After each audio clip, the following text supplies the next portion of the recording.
and it says it's streaming live. So we're going to go with that. So Dr. Ruth Anderson here with Enlightened Women, Enlightened Youth Summit. And for all of our faithful followers, I would like to thank you for staying, just hanging around in Chatville for the last 20 minutes. What you all don't know is that we actually get together 20 minutes before we get together with you. And we thought everything was going to be going smoothly. So the last 5 minutes we went to sign up and Zoom wasn't working.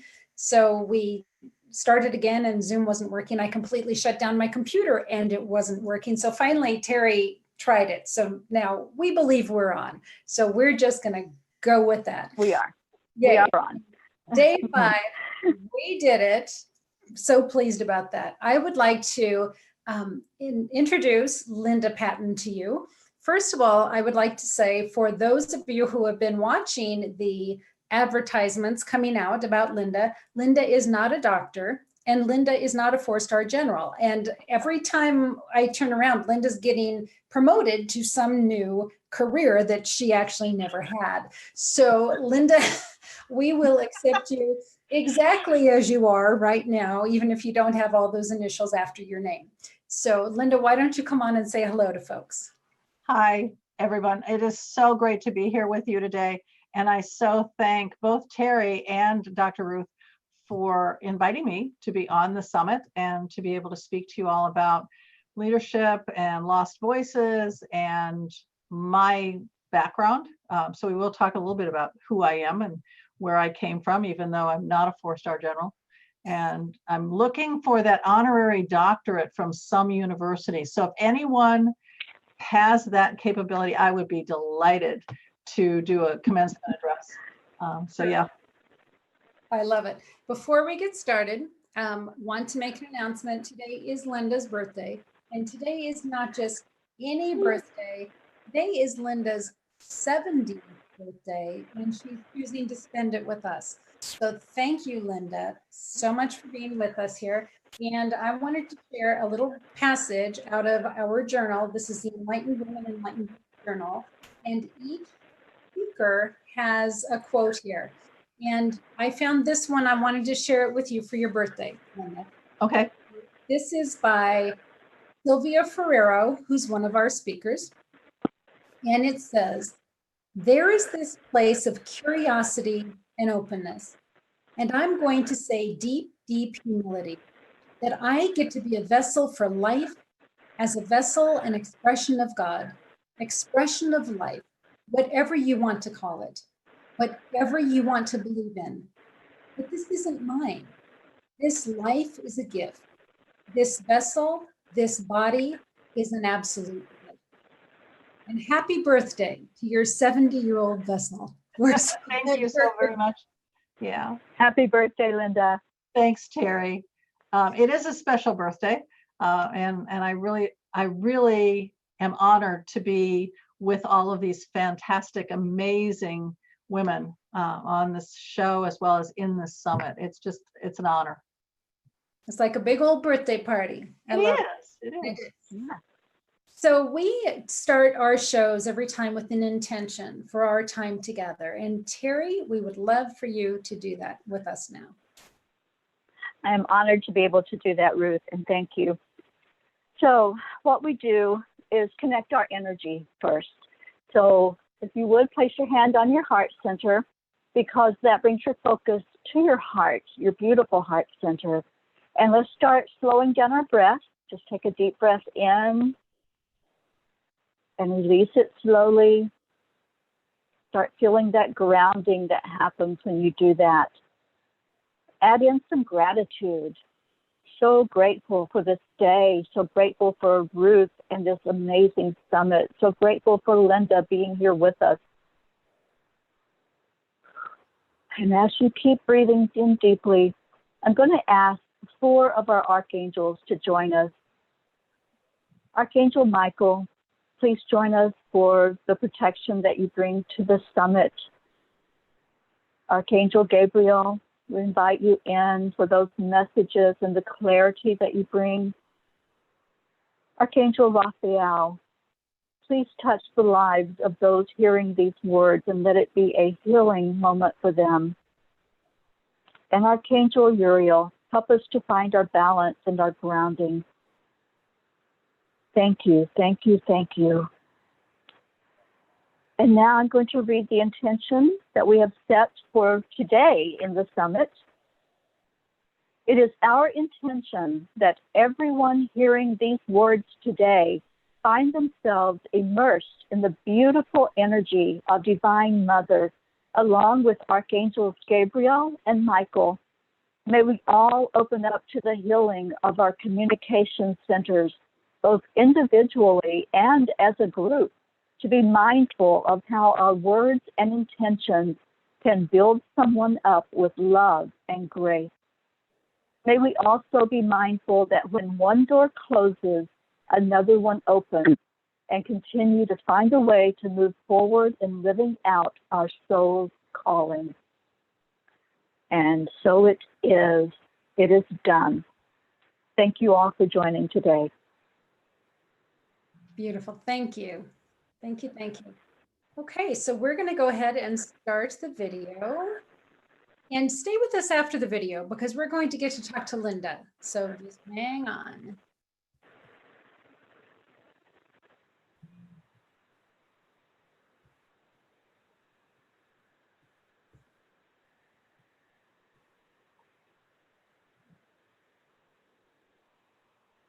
Hi, I'm Dr. Ruth Anderson, and I am so pleased you're joining us for this episode of Enlightened Women on Enlightened World Network.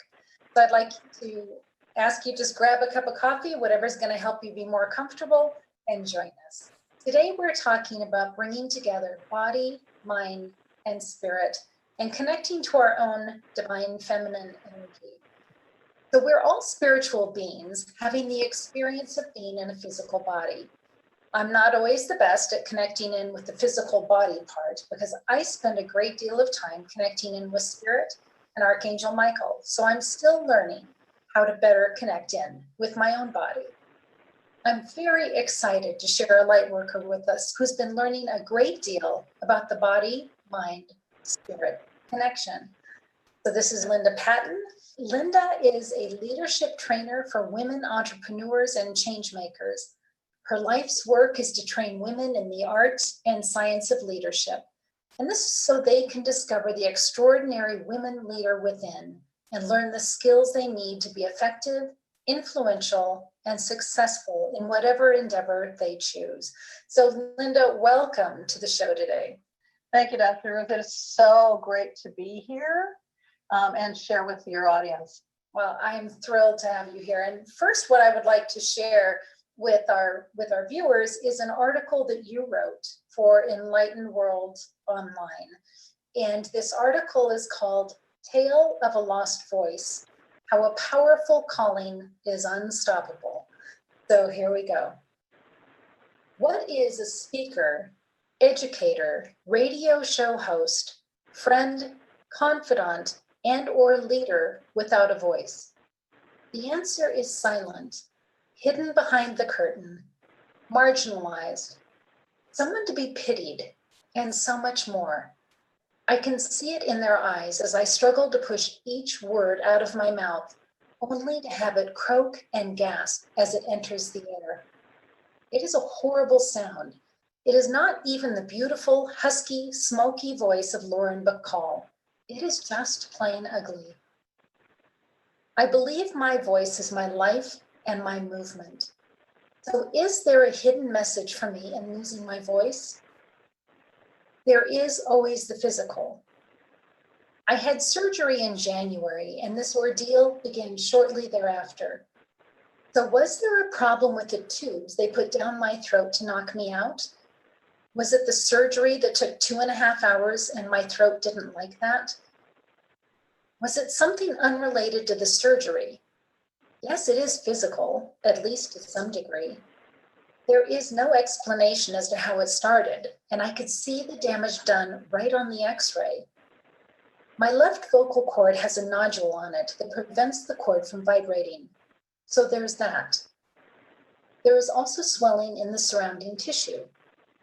Therapy appears to be the answer for the physical, with no time frame as to when I will have my voice back. Then there is the metaphysical explanation for the lost voice.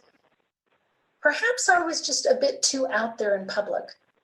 I had a radio show, a workshop, speaking engagements, clients, and visibility as an expert on major news outlets such as ABC, NBC, CBS, and Fox, to name a few. I am also an international best-selling author with a new book coming out in October. Perhaps I am afraid of communicating my message and that I will not be heard, or that I might make someone angry with my words. Another thought is that I might be judged on my words. I am a woman over 50. Is that not the beginning of losing my value as a wise woman? Is this the time when I should be hidden, at home with the grandchildren, not out teaching leadership to my peers and millennials? Is this a time when I am being rejected for what I am trying to say? What is the answer? I am not sure there is a clear answer to this. I know that I will follow the protocols of my ENT and speech therapist, as it will make my physical voice stronger. I know that my message is not for everyone, nor will it make everyone happy. I have the right to express my opinions, my thoughts, my advice and counsel, and for others to disagree.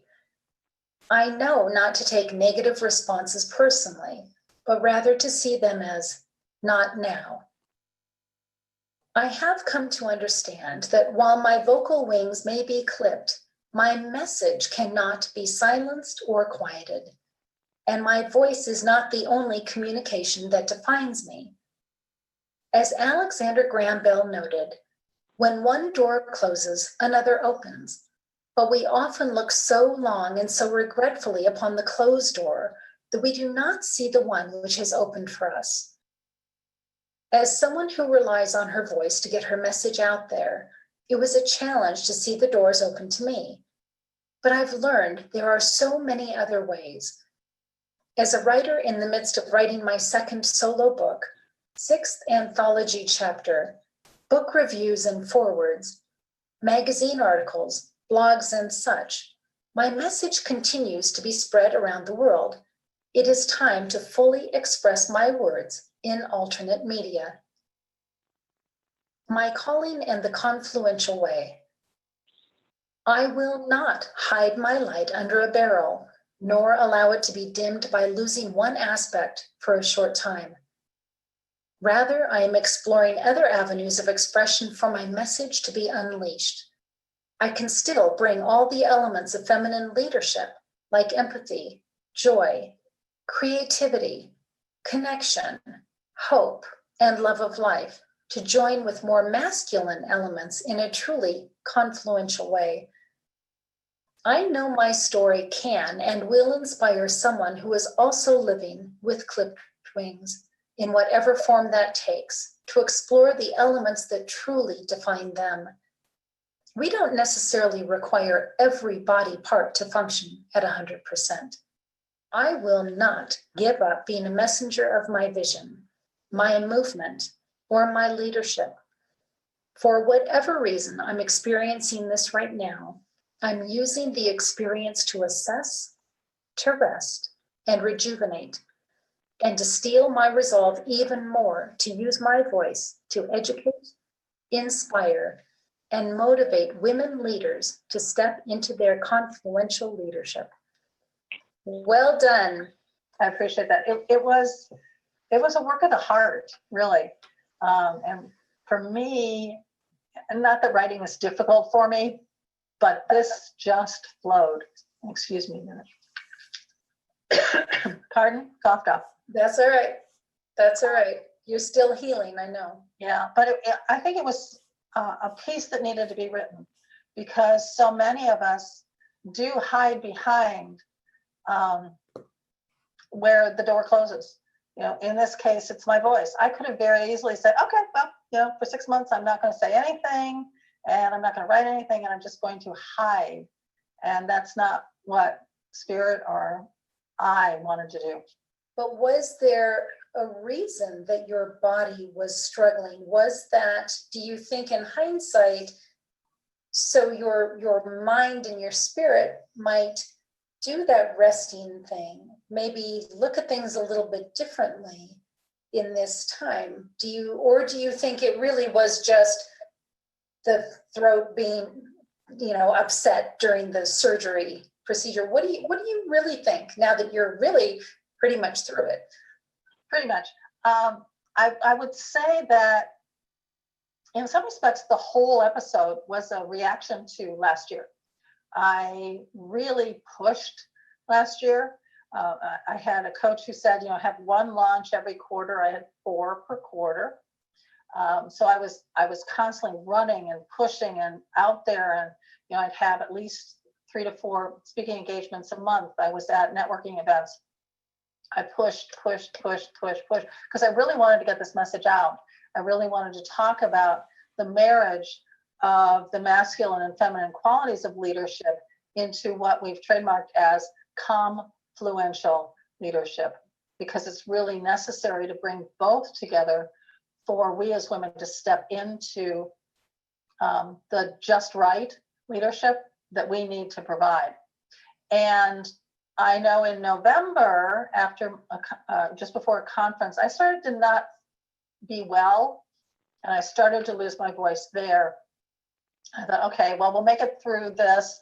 And then, oh yeah, and I have a grandchild that's being born next week, and there's the holidays. And so I didn't really stop after that. Well, in January, they threw me into surgery. And at that point, it was, now you have to rest. Now you have to look at the mind, the body, the spirit, and understand what you're doing to all of those by continuing to push. And we're going to make it very clear that this year you have the book, actually you have 2 books, you have some articles that you're writing, you might do a couple speaking engagements, but not much, a couple of workshops, and that's it. No coaching, no training, no year-long programs, nada. This is your year to build for 2020. So that's what I'm doing. Good for you. I know for myself, when spirit gives me those quiet times, those down times, I struggle a little bit, because the persona that I have seen of myself, what spirit has shown me, is that my job, if you will, my role is to hear from spirit and put it out into the world. Right. So if I go through a time of I'm not putting anything out into the world, then what am I? Who am I? Yeah. And it's taken me some time to be okay with the fact that there are times that spirit just wants to feed me, just wants to educate me and have me be nurtured and sort of process what I'm hearing. And eventually it'll get to that place of putting it into the world. Yeah. For a while, it's really just about feeding the vessel. And that's kind of what it feels like for you, is that this is a time for you to be taking in and really just basking in all that spirit wants you to experience. There will be time for putting out into the world. But boy, what you put out into the world at that point is going to be so amazing. And I can't wait to hear where all that goes. Well, it's funny, because that's exactly how I feel, is something fabulous is coming in 2020.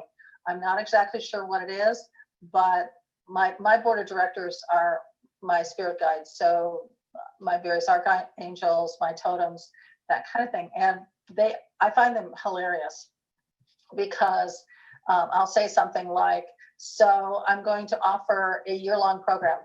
No, you're not. Okay, how about one-on-one coaching and training? No. Well, how am I going to make money this year? I mean, how am I going to survive? What am I supposed to do? And the answer was, don't worry.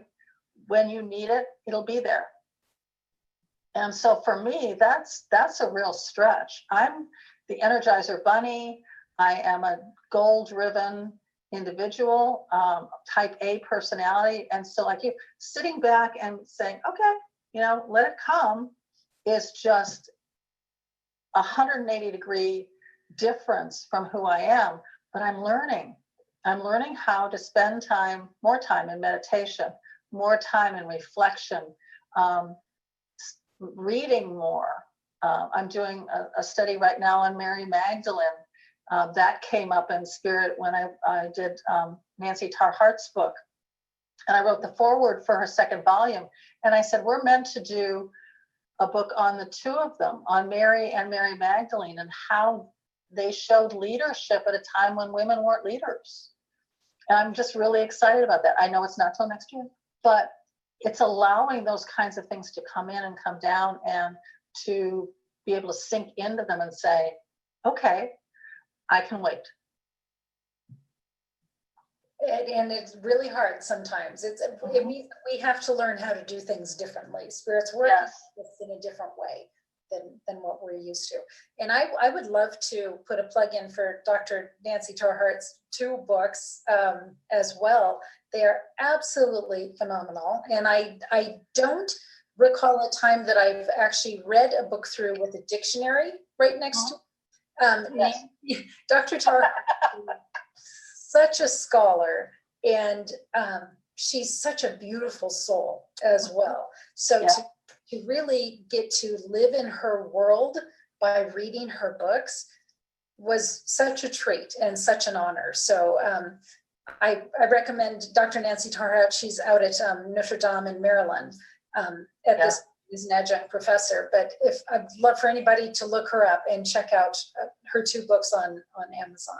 What can you tell us about some of the spiritual learning you've been doing just in these past couple of months? I know that you have been working with someone on some past life memories, and do you mind sharing some of that with us? Sure. I think it's interesting that I've always been interested in past lives. I took a course over Labor Day weekend on how to access the Akashic records. And then my guides told me, you don't need that. I went, thank you. I just spent 3 days learning how to do that. And they said that's needed. You needed to be able to know how, but the records that we want you to access are not as easily available to you as the other past lives, which you know so well and you've cleared and all that. So I'm working with 2 fabulous women from an organization called What Truly Matters, Karen Halsett and May Linden Adams, on Atlantis and moving into the 5th dimension, which is what the light workers are doing. We're moving from the 3rd to the 5th. And how do we go through that ascension? And so they have provided the possibility of looking at your Atlantean life. Who were you? What cords, what wounds did you have in that life that have carried forward to the current life and need to be cleared before we can ascend into the 5th dimension?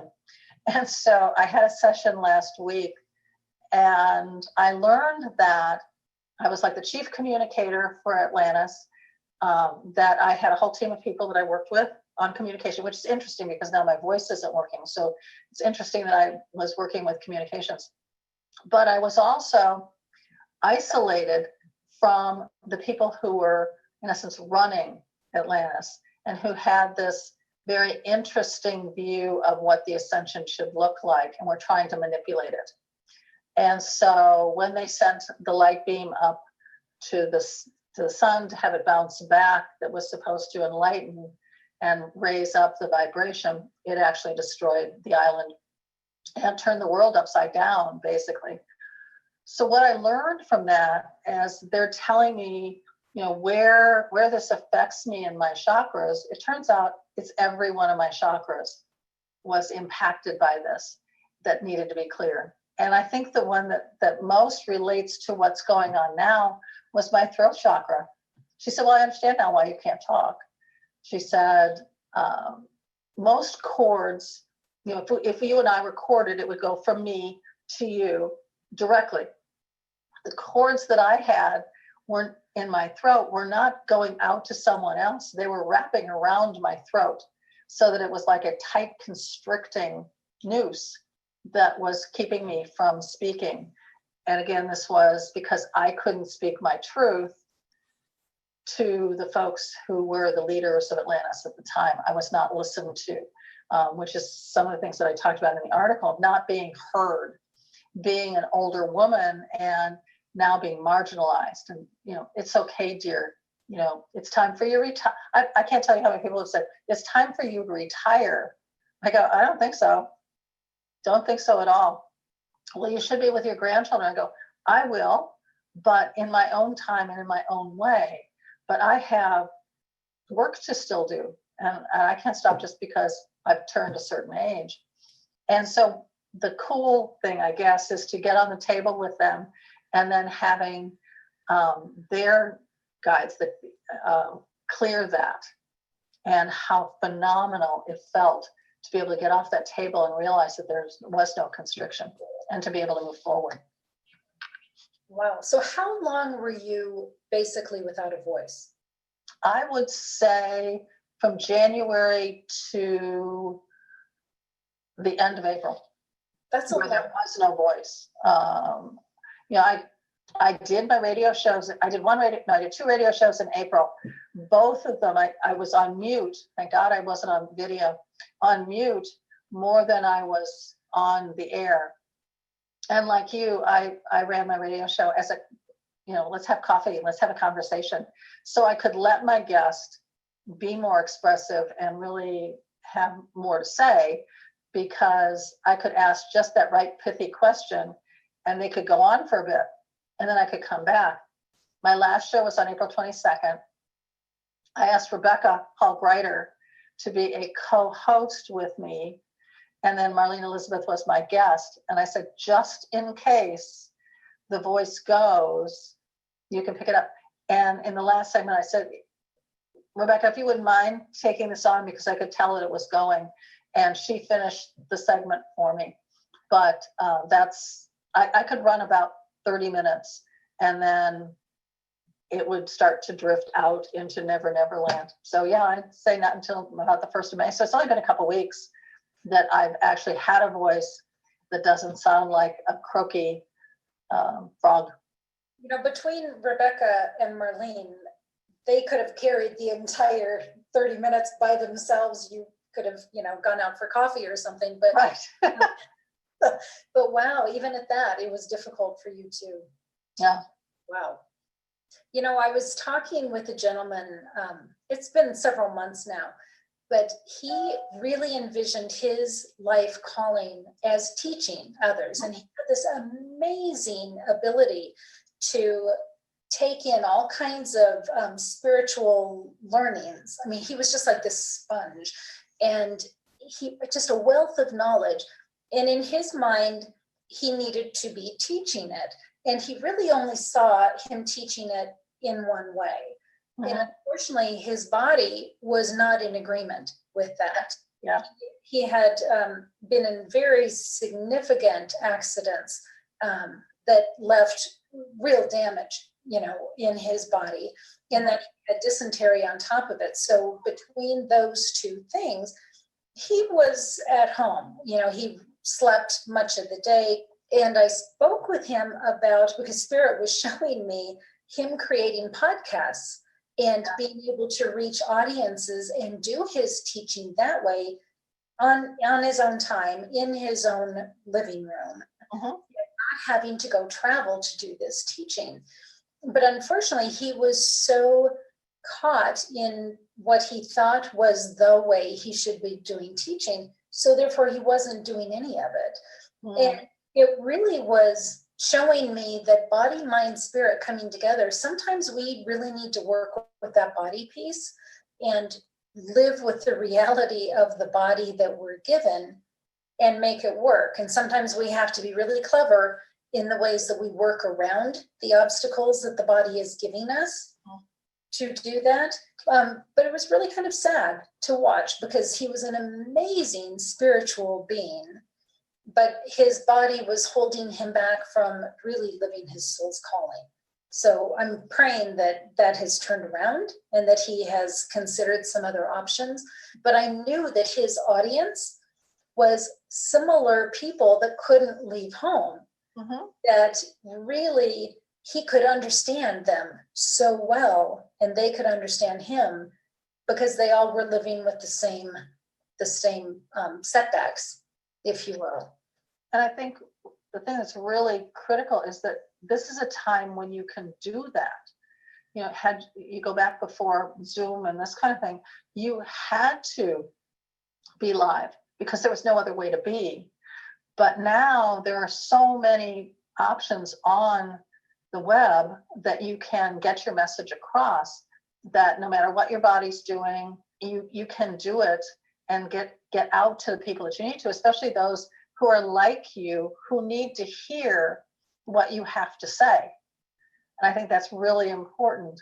And as I said in the article that Alexander Graham Bell said, you know, when one door closes, another opens, but we spend so much time and look so regretfully on what we don't have that we never recognize what's opened. And how long will that door be open? I think that, you know, oftentimes, you know, great ideas come into your head, and if you don't act on them, it's like they go, oh, well, she's not interested, and they move on.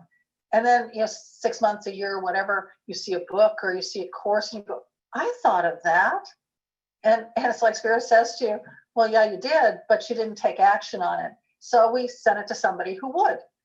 So I think that's the key, is when something like this, a tragedy or an accident or whatever, where you can't do things the way you used to, it gives you the opportunity to actually broaden and to be able to pick up new skills, new avenues of communicating, new avenues of teaching, connecting with people. And I think that can be even more powerful than how you started. Yes, and I think sharing yourself in that place of vulnerability opens so many doors. So, Linda, you shared with me earlier today this awesome activity that someone had shared with you. Would you share that with us? Sure. But let me set it up just a little bit. I've been carrying, I mean, not a lot of extra weight, but more than I would like to. And it all settles in the area where, as a woman, you would carry a child. And so I have had, even though I definitely do not look like I should be carrying a child, I have had a couple of people come up to me and put their hand on it and go, ooh, when's the baby due? Wow. And I go, first of all, I'm a little old for that.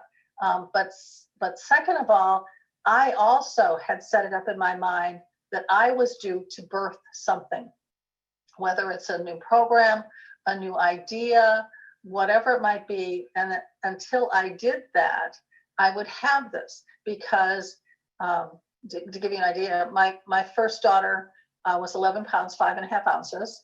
And I didn't really lose all that weight through my second pregnancy. She was 915. And within 3 months, the weight was gone. It was like my body said, okay, you've done what you need to do. I don't need to hang on to this. It's gone. So when I picked it up again, it was like, okay, so we're birthing something. And when we do, it'll go away. Well, what I've learned is that it's energy. And that what I need to do is transmute the energy that's being stuck here into something that's useful and educational and that kind of thing. So what I was taught was your chakras are in your hands as well as in your body, and to rub the chakras together to get them energized, and then to place them, for me, on the third chakra. And to say, I am safe to express my power. I am safe to express my power. And I do that 5 times, and I do it 5 times a day. Can we do that right now with you saying it 5 times? Okay. I am safe to express my power. I am safe to express my power. I am safe to express my power. I am safe to express my power. I am safe to express my power. Nice. Thank you. And so you're doing this 5 times a day. 5 times a day. Wow. I can't wait to see what you will have nurtured and created and brought into the world in a few years' time. Yes. There are interesting ideas that are percolating at the time, and I'm just writing them down. What I've seen, and I also work with somebody on moon phase. There are 4 phases to the moon, as you know, and we as women are clocked very closely with the moon phases. And so she does a reading for me every month, and there are a couple of things. One is I'm usually a phase ahead, and she said, of course, but you're a leader of leaders, and therefore you should be ahead of us. But along with that, there are things that it will tell me I'm supposed to do, but it's in the future. And yes, I'm ahead of everyone else. There are a couple of examples. Way back when I came out of nursing school, my second career, I wanted to start what I called senior concierge service. And what we did was keep seniors in their homes for as long as possible, and then help them to transition into assisted living or whatever might be the next step for them. And we had some fabulous clients, and it was going very, very well. We did find that, unfortunately, it's a clientele that passes. And so it was an interesting transition oftentimes. But it was so ahead of its time that the seniors didn't understand it. Their families didn't understand it. It was like, why do I need this? And now look at how many home health care agencies there are. And I was easily 10 years ahead of that. So that's my challenge, is when I have an idea and want to run with it, is it the right time to do that? So it's right timing as well. And that right timing to me is so much what I call divine timing. Mm-hmm. What I know with divine timing, I don't care how much I want something to happen, it is not going to happen until it really is the right time. Yeah. Or if you do, like in our case, we actually did it, it's not as successful as it could have been had we waited 5 years and just sort of held on to it and really fine-tuned it and got it to be a really solid idea that could easily be launched. And instead we launched it. It was great, but the world wasn't ready for it. No, I understand that. Yeah. Well, Linda, I think that we are pretty much out of time, but do you have any last words you might like to share with our viewers who are working on bringing body, mind, and spirit together after what you've been through? I think, Ruth, that the key thing around it all is allow to, recognize the fact that it's not necessarily an easy journey, and that we often want to rush it. I just want to get through this. It's like coming out of surgery and wanting the next week to go to an all-day workshop. And it's like your body's sitting there going, no, I don't think so.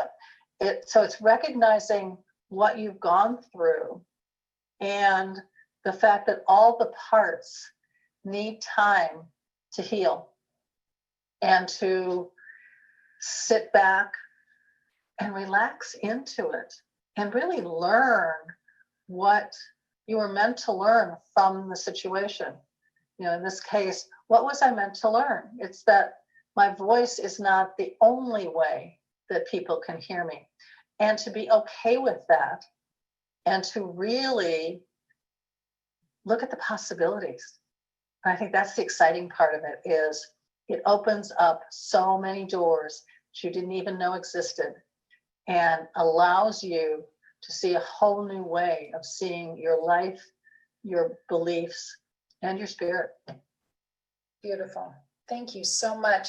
And for any of you watching, if you want to be in touch with Linda, Linda can be reached at Dare 2, the number 2, Lead with Linda Linda, thank you so much. I can't tell you how much we appreciate having you here with us on Enlightened World. Oh, it's been delightful. And I was so honored when you asked me to join you because this is a very special place for me. And you're a very special woman in my life. So much.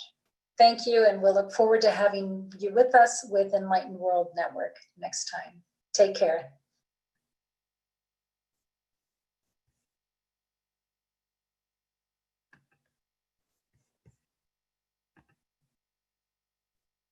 And we're back. Linda, you're okay. Linda, how does it feel? Here we are several months after that. How is your health? And how does it feel to see you coming from that place of just coming out of the woods?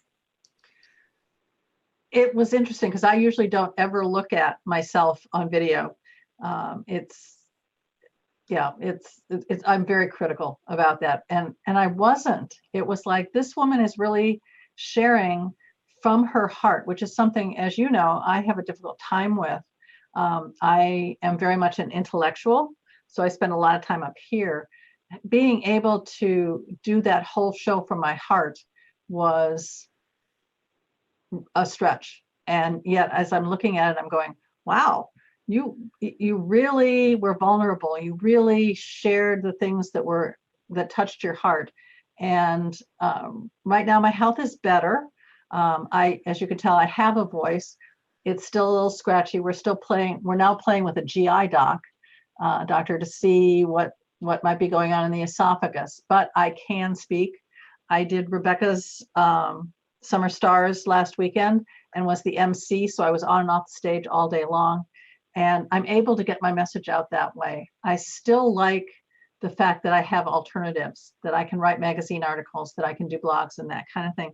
I think that one thing that I learned was being a spiritual person in a human body and having a human experience was, I think, one of the key things that came out of all of this, that I had to take care of this body.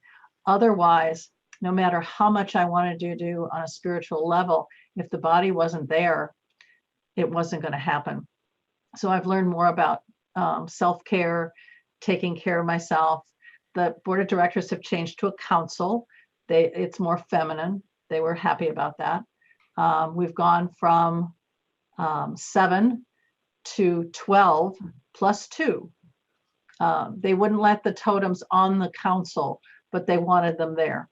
So some changes around that, but I really, really love what they've done this year, what they've required me to do, and where we're going next year. Can you take a minute and share with us about your council?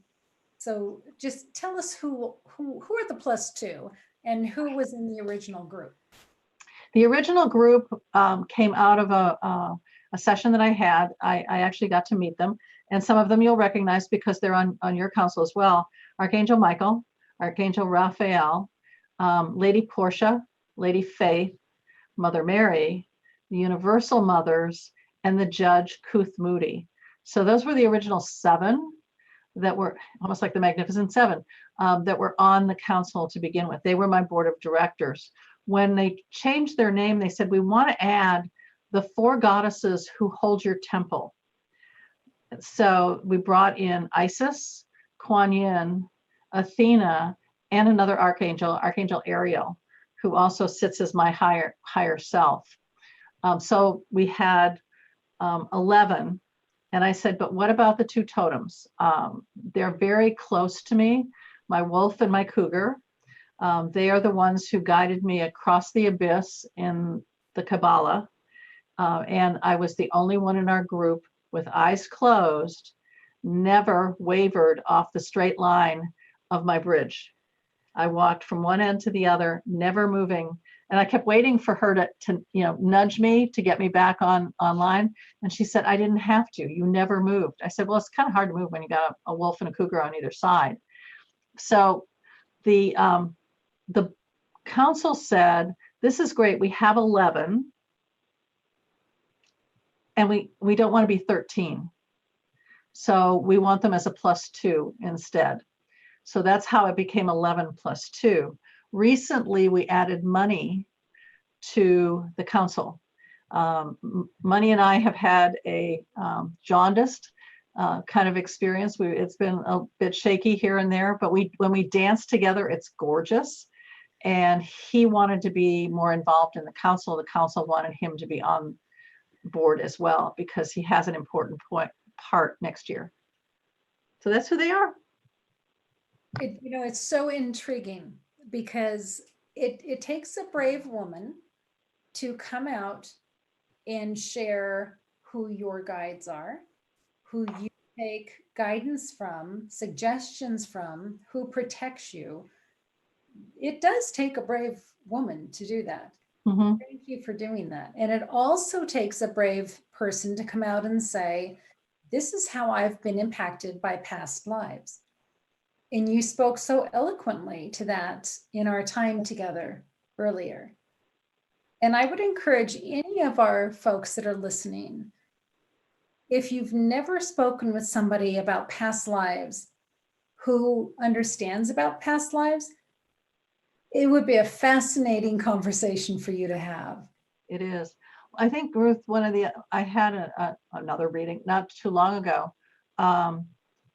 Again, because of what was going on in my life and whatever, and discovered that I was on Avalon and I was one of the high priestesses right about the time when the younger priestesses brought men on the island and destroyed it. And once again, I was very verbal. I was a communicator, and I said, coming out of that life, I will never come back, and I will never speak if I do. Wow. So I've broken both of those rules, both from Avalon as well as from Atlantis, and I'm being shown that I need to do that. That I can't be hidden. I can't be quiet. I have a message that has to go out this lifetime. So while we were watching your video, I just want to tell you, Linda. Yeah. At one point, I closed my eyes just to see what might be there for me to see. And I saw you this was in the ethereal realm, kind of like being primed, being prepared. You had huge, like angel wings and some gladiator-ish garb and a bow and arrow, and you were being prepared. I just got goosebumps. You were being prepared to go step out and say your truth. And so I see that. I mean, when we talk about you in leadership positions and in your past lives leadership positions, you're a very special being in this physical body. There's a whole package here with Linda Patten. Thank you. It's been, again, I was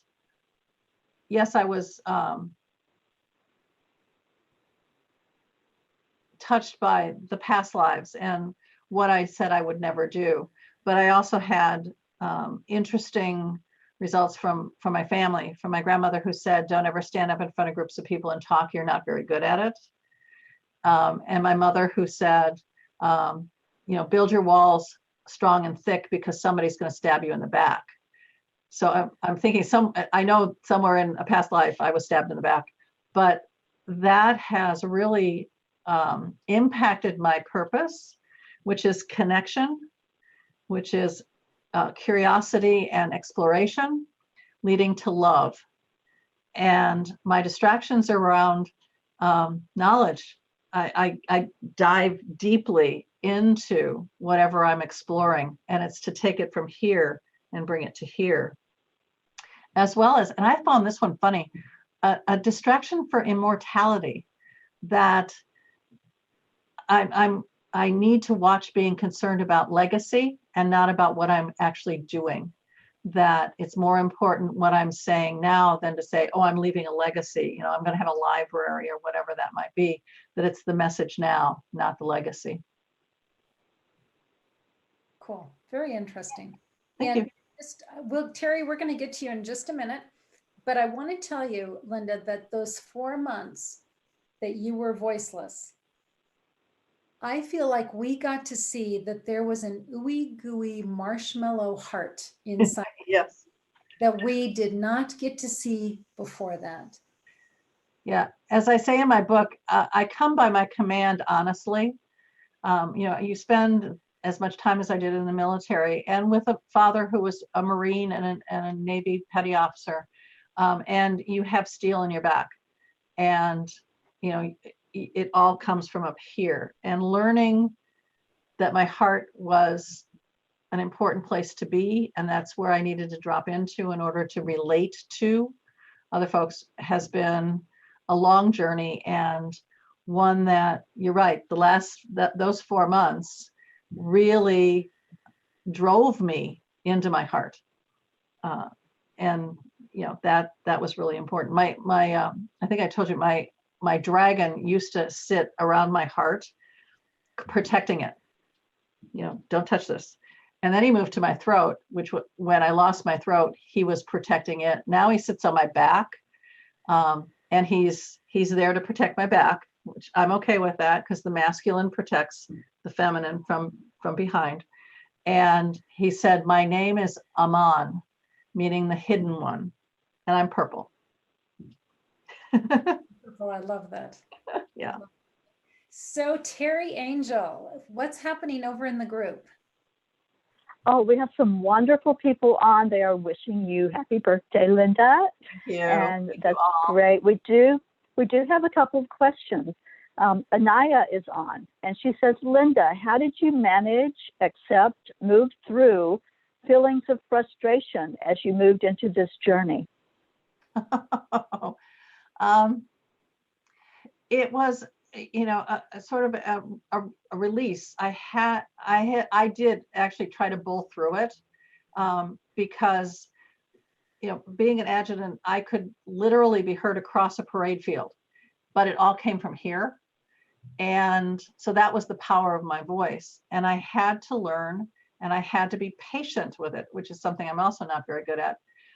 But it wouldn't let me not be patient, because basically it would take it away if I tried to work it any other way. So I went to my guides and I said, what do I do? And they said, just trust us and rest, relax, lots of self-care. It will all be well before the end of the year. So it took courage, it took belief, and yeah, the frustration. I mean, I had a pillow, I beat on the pillow, and that kind of stuff. But I want to say I never let others know that I was having that kind of frustration. I hope that answers. Awesome. Yeah. Yes, that's great. And having gone through some challenges this year, I can totally relate to that. Yeah. And yeah, it's something where you just have to do it. You have to go and take care of yourself, self-care. And Terry, I think too, having the support of individuals like Ruth, as well as my team and Becky Center and other people who've been really along this journey with me. Her husband Corey Center, who's taught me alchemy. Having them as part of the team, I could scream at them. I could express my frustration with them, and they understood and would give me guidance, or even just you're doing fine, you're doing great, a little pep talk. And that's all I needed. And it was great having them as part of the team. Awesome. The next question is from Dido, and I hope I'm saying her name right. Dido Clark. Linda, here's a question. How do you know if you've resisted, put things off too long, or got sidetracked while waiting versus waiting for divine timing? Let me read it again. I think I messed it up. How do you know if you've resisted, put things off too long, or got sidetracked versus waiting for divine timing? For me, there's a whole different feel to that. When I'm resisting, I mean, I can feel that in my body. I can feel that resistance, that sense of holding back, hiding, not expressing, as opposed to, and my guides will also tell me whether It's time. When is it time? And I'm, like I said, I'm very close to them, and at least, and I've been closer this year than ever before. They let me get away with pushing last year. And I said, don't ever let me do that again. And they said, well, we were waiting for you to tell us, we could do that. So it's giving permission to your guides to say, it's time, now's time. And to, in some respects, not have so much on your plate that you don't notice when it's time. So it's keeping space for that thing that's waiting. I mean, that's sort of where I am now. Is I said to them, so we're getting to the end of the year. What are we doing next year? And I'm beginning to get glimmers of what that looks like. We're not doing an offer. We're doing an invitation, which is going to be really kind of cool. But what I would say is, in some respects, get out of your head, work from your heart, work from spirit. It will give you the right timing. Beautiful, beautiful words, Linda. You're so wise. And I certainly appreciate those words. We have a comment, and I love this comment. It's from Linda Dirks. I love Linda's message of the importance of feminine elements in leadership. It takes great strength to overcome the challenge of losing an essential tool to our work, as losing that tool also challenges our sense of identity. That's interesting. I mean, yeah. It took me a long time to be able to bring the feminine into my leadership. And then it was, okay, how do I work with women who have been in command? They've been in the military, they've been in corporate, they're strong entrepreneurs, and they've experienced the abandonment of their teams, their clients, because of the strength of their masculine, and being afraid to bring the feminine heart in. In some respects, we're afraid of showing empathy, compassion, our emotions, because we're afraid that it's going to go too far. And yet that we need that feminine piece. And again, coming out of Avalon, the key there was the feminine led. Technically the feminine led in Atlantis as well, but with a masculine bent. So when the feminine leads, then the masculine comes in with support around organization, structure, strategy, and can support her in all the things that she needs to do. When it's reversed, we get what we have today, which is, competition, greed, and other things that we really don't want to, it's not a world we want to live in. So we have to step into that confluential leadership and really bring the feminine forward and allow the masculine to support. That's key for us to be able to make the changes that the world needs, as if we're going to continue to live in this world. Beautiful. Thank you. Thank you, Linda. Thank you for answering the questions and for responding. And thank you to everyone that was on the live. And we appreciate you being here and your support. And that's all we have, Ruth, on the live or on the live. Thank you. Thank you, Terry, for sharing that with us.